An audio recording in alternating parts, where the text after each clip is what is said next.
I mentioned attribution in this video, and I linked to Pexels, to the Unsplash page where this came from, but I forgot to mention also credit the artist. Right here is Ali's name, and if you click on this on the page, and I'm not telling you to use this image. You can use any image you want, but give the photographer credit as well. So this links out to his page on Unsplash. And if you really want to be nice, go search for his real page out there, or his Twitter feed, or his Instagram account. You figure it out.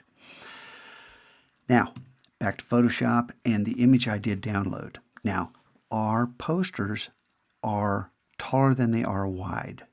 That's called portrait. This photograph is wider than it is tall. This is called landscape. So, do you remember how many pixels 13 by 19 inches, how many pixels that 19 inches is at 300 pixels per inch, because we're printing these at the district print shop? And the answer, I don't expect you to remember it, but it's 5,700 pixels.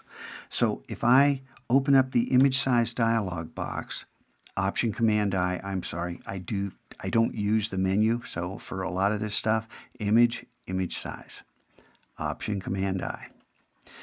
You can see that we don't have 5,700 pixels. We have 2848 in this photograph. That means that we're going to have to upsample this about 200%. We're going to have to make it 100% larger. That means we're stretching the pizza. That means we're going to degrade the quality of this photo. I'm going to show you some tricks how we can work and actually turn this into kind of a painterly feel. As with everything we do that's in the creative field, there's no one single right way to do it. So what I'm going to show you is one of many ways that we could proceed. First thing we want to do is we want to know where our 13 by 19 inch boundary is.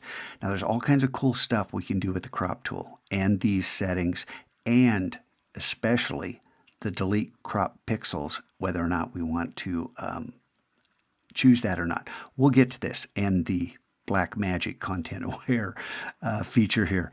For right now, let's just use the rectangular marquee. Make sure that you have this first one selected and change the style from normal to fixed ratio. And our width for this is 13 and our height is 19, right? So this doesn't deal in pixels per inch, it just deals with the aspect ratio. So now I'm going to click and I'm going to start above this picture. Well, if I wanted a piece right here, I could do that. But really, in this case, we want as much of this picture as is possible. So I'm going to deselect, Command D, to get rid of that. I also could have just clicked to deselect. So if I pick from top to bottom, and then hit Command 0 again, so we get back here. I don't know if you can see these marching ants, but we have a selection. I really don't like this light pole. This country road, we have this modern light pole here. How awful is that? So we can move this selection over and just get beyond that light pole. And then we have this ugly thing, but we can fix this really easy. We could take out the light pole, but that's a lot more work. This is easy. So now we look at this, and we could take out a little bit of that light pole. Where do we want this? Let's just say for now that this is what we want, okay? Move this over so I don't have to deal with that. And then I'm going to jump this to a new layer, Command J. Command J. Remember that, because that jumped our selection. Now I can hide this, and this is our poster. And it's got a nice feel. It's got some motion going on right here. We need to get rid of this. Then we can put text here, a title up here, and it's kind of set up for us. But what about this checkerboard out here? What do we do about that?